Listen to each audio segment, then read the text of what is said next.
Inaabuso ang libel immunity. Yan ang sinabi ng asawa ni dating presidential spokesperson Harry Roque na si Myla Laban sa lead chairman ng House Quad Committee na si Surigao del Norte 2nd Representative Ace Barbers. Sa Facebook post ni Myla Roque nitong Sabado, pinalagan niya ang aligasyon ni Barbers na incorporator siya ng Lucky South 99 Pogo sa Porac, Pampanga.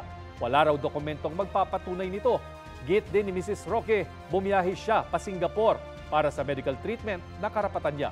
Pero malisyoso raw ang interpretasyon dyan ni Barbers at hindi tinanggap ng Quadcom ang mga medical certificate niya.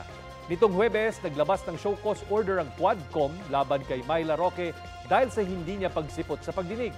Sa isang video naman, dinipensahan ni Harry Roque ang kanyang misis at iginit na wala ang pangalan nito sa listahan ng incorporators ng Lucky South 99. Itinanggi naman ni Barbers na inaabuso niya ang kanyang libel immunity. Nilinaw niya na naungkat ang pangalan ng asawa ng dating presidential spokesperson dahil siya ang nakapirma sa lease agreement ng isang puganteng Chinese na nagtago matapos i-raid ang kumpanya.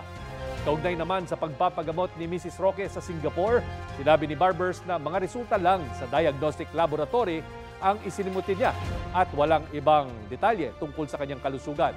Kung wala raw itinatago ang mag-asawang Roque, dapat ay humarap sila sa pagdinig ng Quadcom at magsabi ng totoo.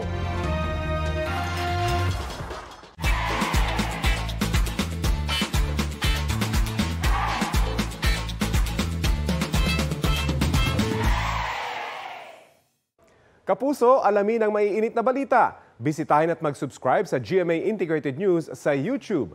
Sa mga kapuso abroad, samahan niyo kami sa GMA Pinoy TV at sa www.gmanews.tv.